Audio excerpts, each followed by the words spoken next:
زیاتر لە 45 ساڵە باخەوانە. لە وەرزی پێگەینی بەرهەمدا ماندووبوونی ساڵەکەی لەبیر دەچوویەوە، بەڵام لە دوای لەدەستانی یاویکانیەکەیەوە هەموو شتانی ئەم پیاوەی بەستبووە بە گوندەکەیەوە هێز و سەنگ و کاریگەریان لەدەستاوە، تەنانەت بێڵەکەی سەرشانیشی.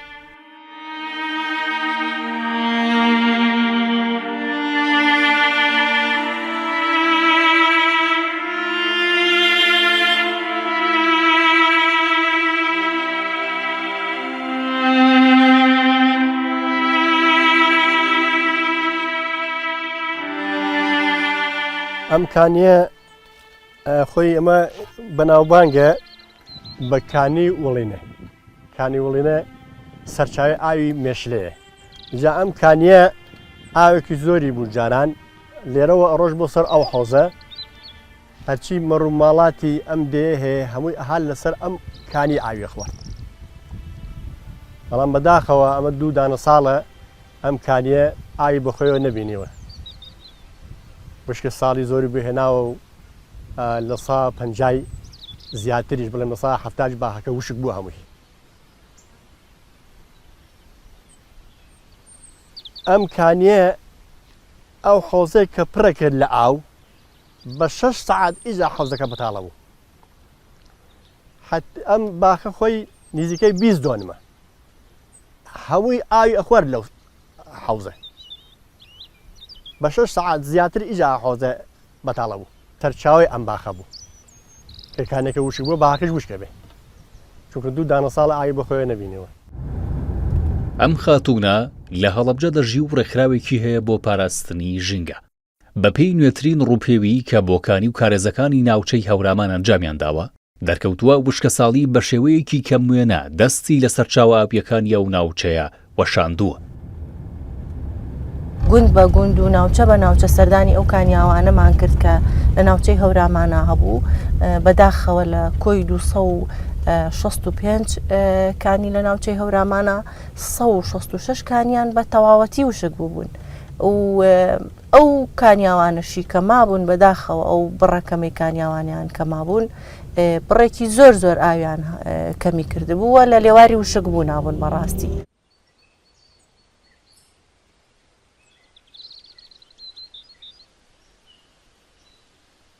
کانیاوی گوندی قلیج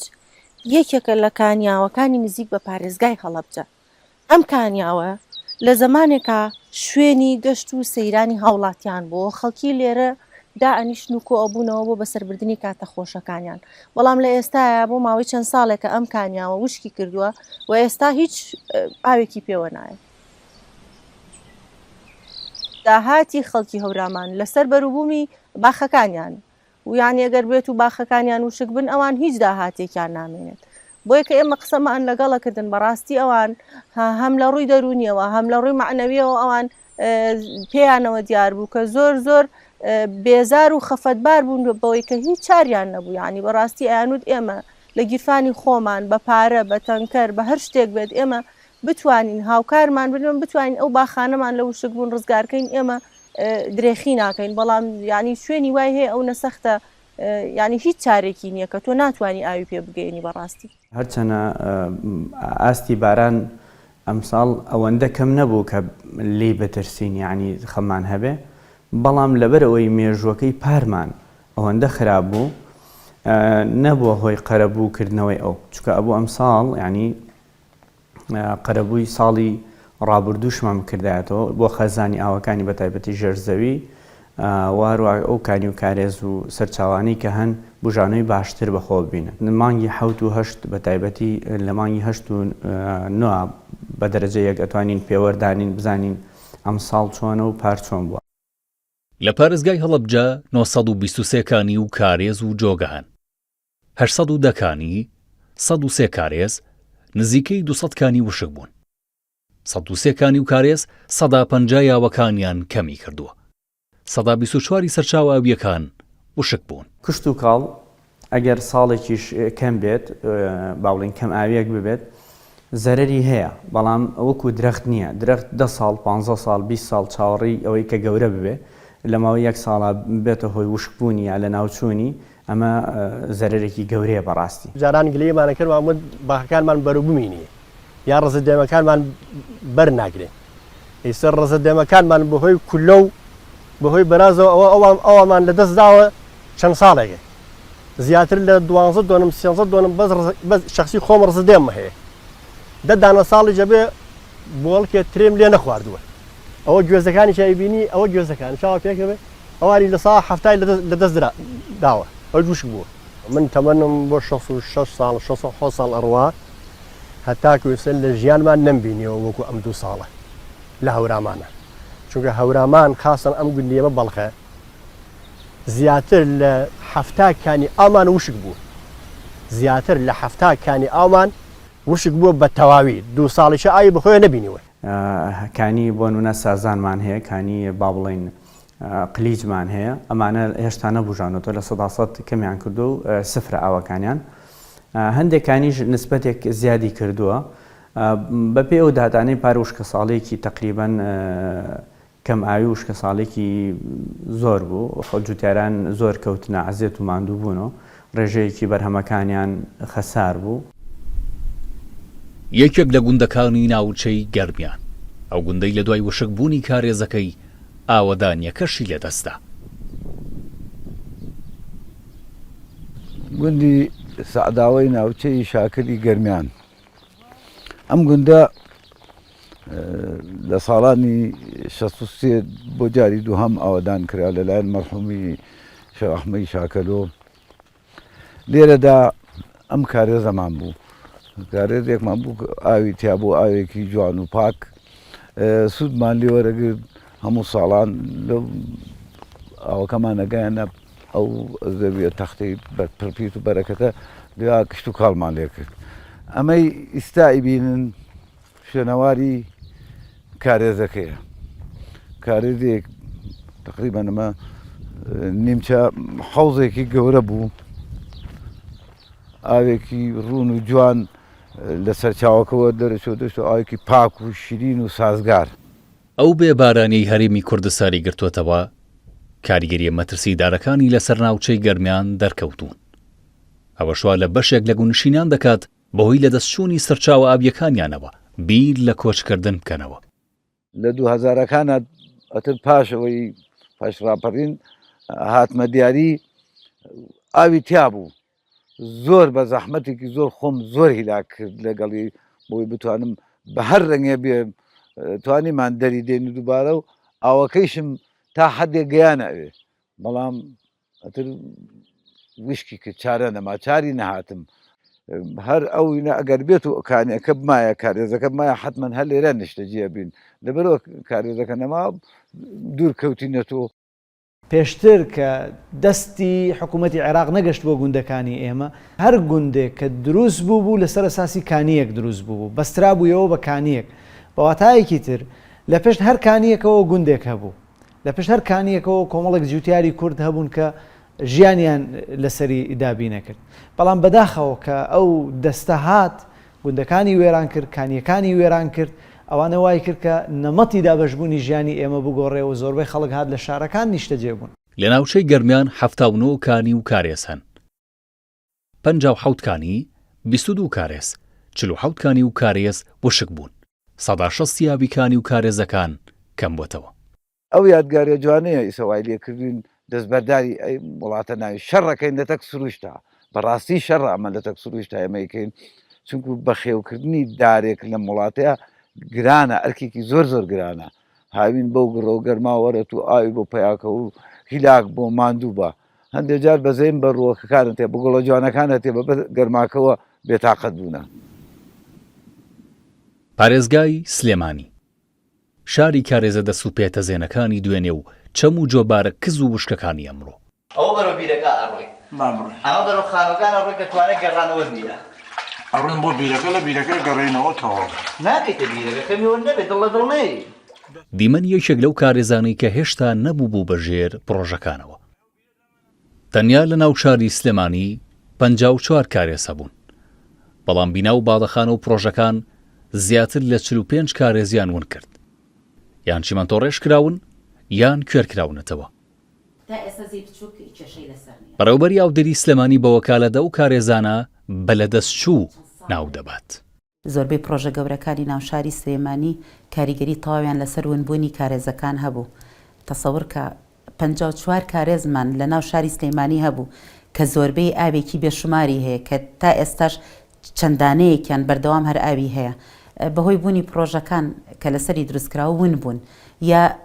لە ژێر خاکەوە بە سروشتی خۆی ڕێگەی خۆیان ئەدۆزنەوە ئەچنە شوێنی نادیار کە ئێمە ناتوانین سوودیان لێ ببینین. بەشێک لە کارێزەکان خۆیان یان ڕێڕەوەکەیان یا جۆرێک لە جۆرەکان کاریگەرمەند بوون بە پرۆژە بنیاتنانیەکان کە دروست کراوە. زیانێکی گەورەمان دیوە لەو پرۆژانەی پرۆژەکانی وەبەرهێنان پرۆژەکانی دروستکردنی باڵەخانە و بینا و ئەو بابەتانە بەڵێ زیانێکی گەورە بەر کارێزەکان کەوتووە و زیانی دیکەشیان بەڕاستی هەر بەر ئاوی ژێر زەویداوە بەوەی کە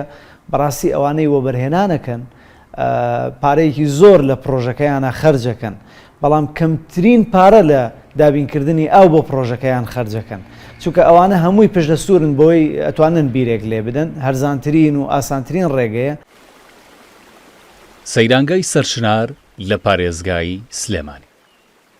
سەرەتای مانگی حوزەیرانە و ئاسی ئاوەکەی هێندە دابەزیوە تەنانەت ماسی و مراویەکانیش لێ ڕازی نین. یەک دوو کارێز هەیە بە شەبەکەی ئاوی سلێمانیەوە بەسراوەتەوە سوودی لێ ئەبینرێ خۆشبەختانە لە کانیەکانیش و مەسەل سەرچاوی ئاوی خواردنەوەی سەرەکی سلێمانی سەرچنار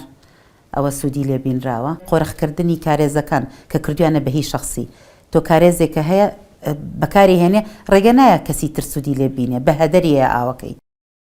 لە پارێزگای سلێمانی و قەزا و ناحیەکانی 5504 کانی و کارێزان 1690 کارێز 3804 کانی زیاتر لە 3000 کانی و کارێز وشک بوون 150 ئاوی کانی و کارێزەکان کەمی کردووە. ئەوەی کە وشک بووە ئێستا چەند کارێزە بچووکەکانن ئەوەی کە لە ساڵانی پێشوشە لە مانگی 9 ئەوانە خەڵکی لادە پێڵێ گاقڕان ئەلە کاتی کە ئەستی ئەو زۆر دائابەزێ وشکە بوون بەڵام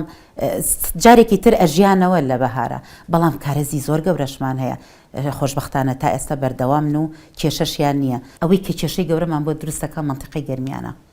منتیقەی چەمچەماڵ و سنگاوە بەڕاستی ئەم ساڵ ئەبێ بەهانایانەوە بچین فەلاحەکانی و منتیقەیە حتا بۆ ئاوی خواردنەوەش یانی ئەبێ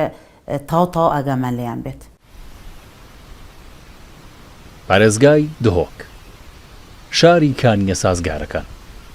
دهۆک بە پێچەوانی سلێمانیەوە کانیەکانی لە کارێزەکانی زۆرترن. ژمارەیەکی زۆری کانیەکان دەکەونە نێو شارەکەەوە و ئاوی بەشێک لە کانیەکان ساڵانێک بووبوون بە سەرچاوی گەشتیاری و هەلی کار بۆ خەڵکەکەی. بەڵام ئێستا خەڵک ناچارن پشت بە ئاوی بیر ببەستن بۆ هێشتنەوەی پرۆژەکانیان. وڵا دەوریەوە گەلێکە بوومە چونکو ژیانەمان و کە جێمە سەر بێ ئاوێ دیارە ئەم شەلەلەن بیچی تێتە خارێ هەم جەوێ vêrê bedil ket hem dengê wê xweş e hem bixwarê avê ser müşteriyê me da çit eyneke ev ava ne bi cihê me nakarke bes ev ava bû me gelek ew müşteriyê têne vêrê wisa tesewwur dikin ku ev kaniyekî tabîî ye ewan û zanin ku meselen bîrî sedhî heye û tehwîlê hewze de bît û beqetase deşte çiyayî zor car man gotiye me ev kaniyeket xwemalî ye me gune got li cihê av birod li çên derdeçit ما قلت لا حوزة دهت لا بيرة تحويلي حوزة دبيت لا حوزة دشت شاي في شيء بو بويا جه سوماني يعني قلت يا شو فكرة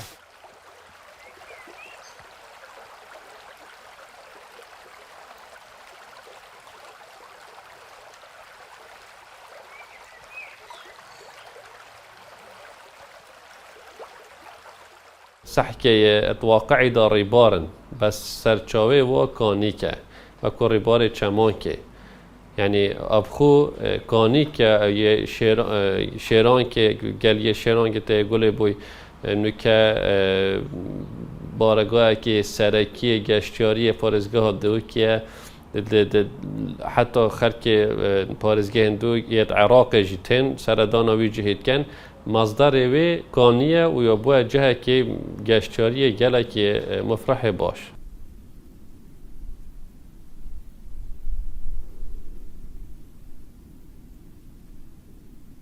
ئەمە کانی قەسارەیە، یەکێک لەکانی بەنێوبانگەکانی شاری دهۆک کە ئێستا وشک بوو.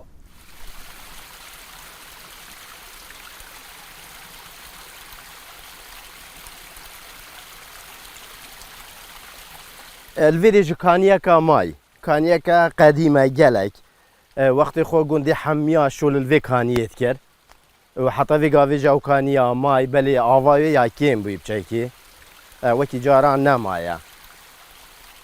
قند تاتني بو آمانا وجلك شوشني وشولت قندي حميا سر كانية بون أفا بيو إيك الويرا هنيا الخواري بلي أو